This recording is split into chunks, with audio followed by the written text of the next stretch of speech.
Assalamualaikum warahmatullahi wabarakatuh.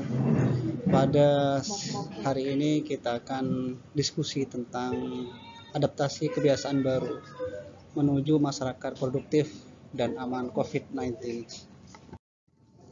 Jadi saudara, disease of tomorrow, ancaman penyakit menular baru, ini sudah terjadi pada tahun 2019. Sehingga ini informasinya, jadi seluruh Indonesia, seluruh dunia ini sudah mengalami COVID. Jadi COVID-19 ini pada tanggal 24 April 2020 ini sekitar 2.708.470 kasus yang terkonfirmasi, dan yang mengalami kematian itu sebanyak 190.788. Jadi ini adalah beberapa kasus untuk kasus penyakit menular baru. Jadi 16 tahun terakhir ini, 4 penyakit menular baru ini sudah ada di dunia ini. Antara lain adalah H1N1, H7N9, MERS, CoV, dan sekarang adalah COVID-19.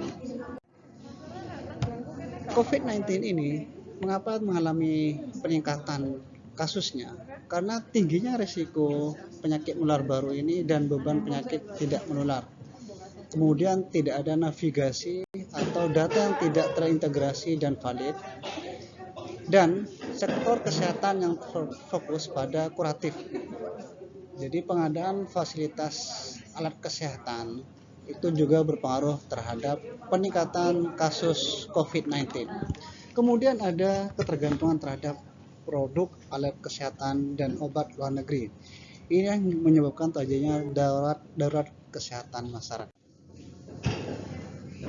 Pak Jokowi jadi fokus penanganan COVID-19 saat ini itu adalah koordinasi nasional bersatu lawan COVID-19, yang mana berdasarkan keputusan Presiden nomor 7 tahun 2020 ada gugus tugas dibentuklah oleh Presiden Jokowi. Jadi ada koordinasi lintas kementerian dan lembaga-lembaga yang ada di bawah kementerian. Kemudian ada koordinasi dengan gugus daerah, termasuk 34 provinsi sudah mengadakan koordinasi untuk penanganan COVID-19 saat ini. Kemudian ada koordinasi lintas organisasi, fasilitas pelayanan masyarakat, laboratorium medis dan swasta. Jadi pimpinan dari koordinator adalah dari TNI AD. Penanganan COVID-19 dengan pendekatan 5S1T.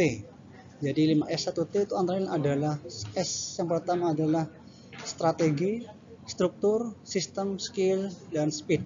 Kemudian satu target. Apakah itu? Jadi 5S1T tersebut strategi yang diharapkan dalam penanganan COVID-19 dengan pendekatan 5S1T ini adalah mengedepankan usaha preventif, kemudian promotif untuk meningkatkan kesehatan masyarakat. Yang kedua adalah struktur, kolaborasi pusat dan daerah dan pendekatan pentahelix berbasis komunitas.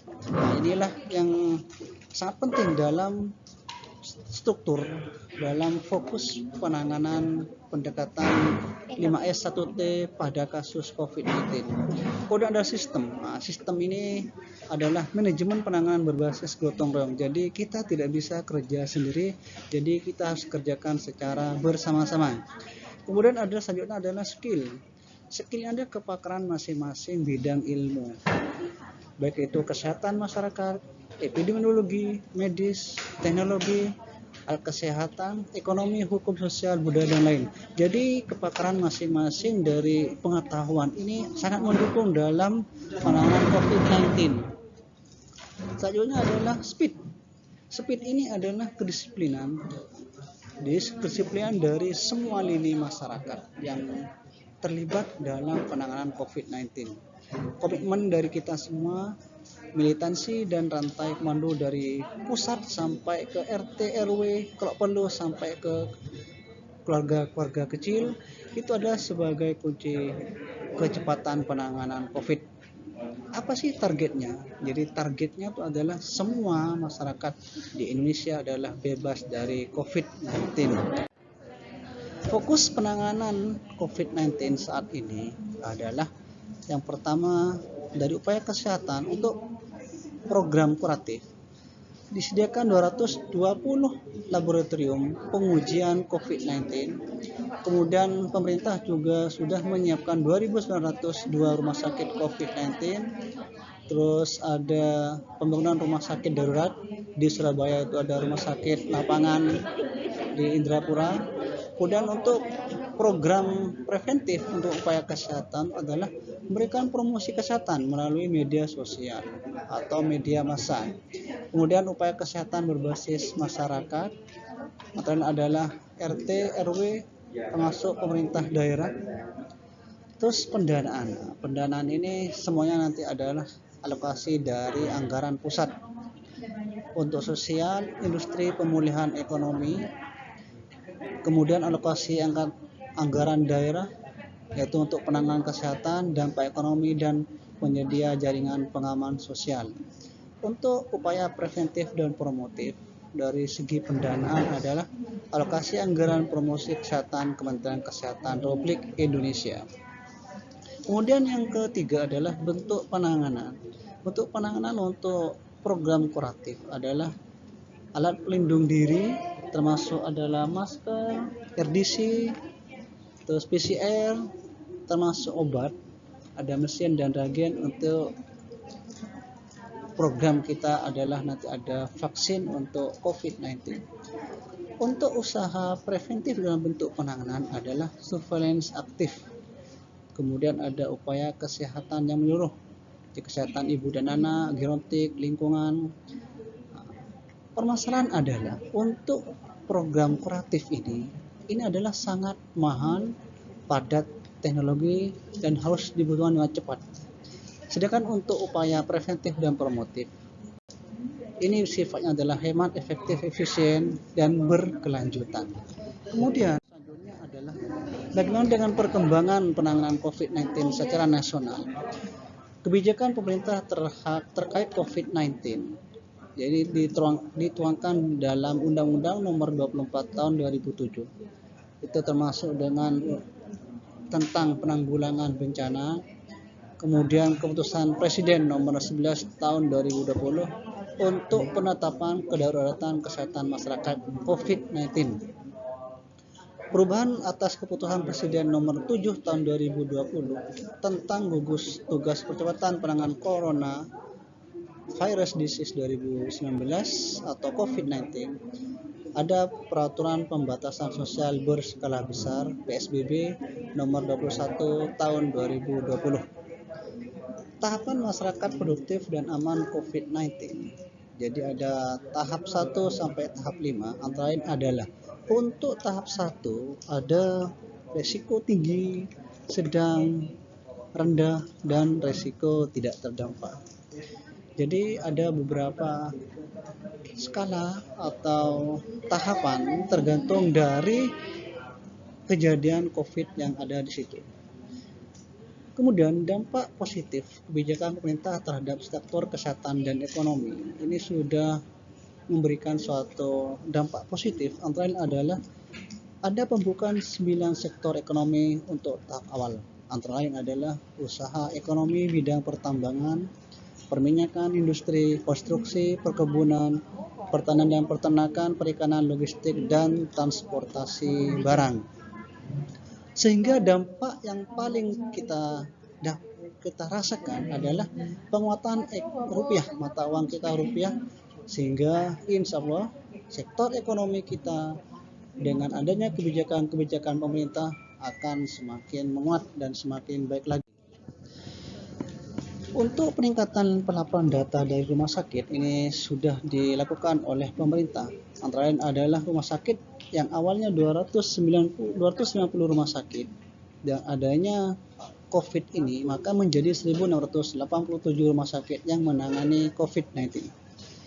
Sehingga di antara 34 provinsi di Indonesia yang menjadi sebaran rumah sakit rujukan ada 132 rumah sakit nasional, yang mana 668 rumah sakit rujukan nasional dan provinsi.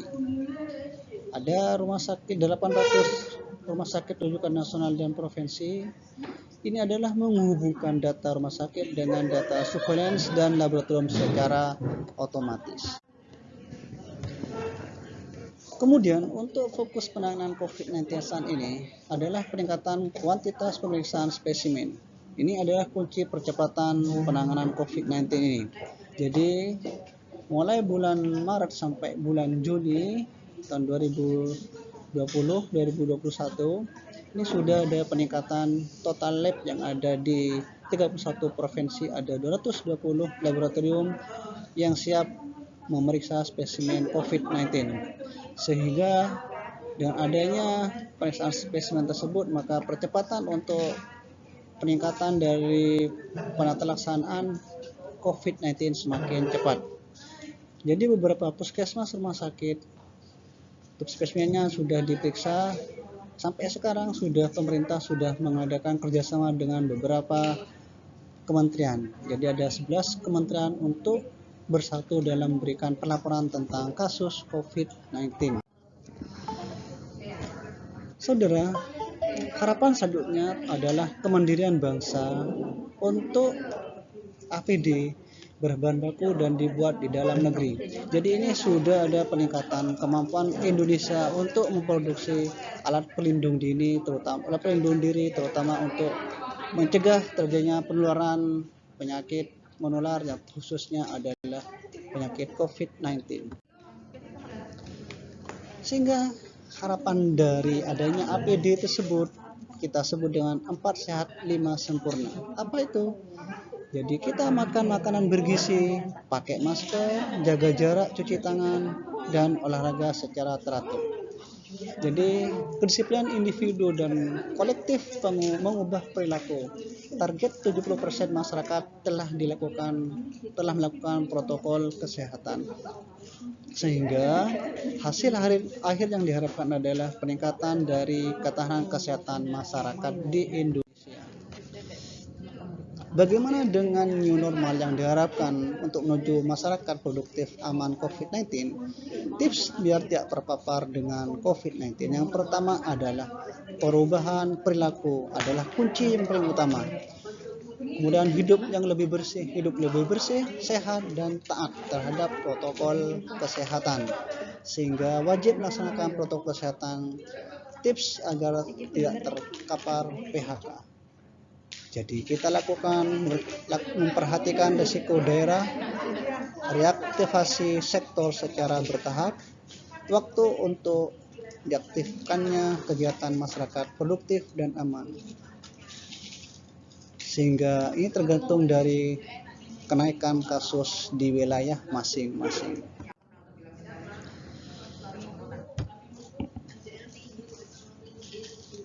Adaptasi kebiasaan baru menuju masyarakat produktif yang aman COVID.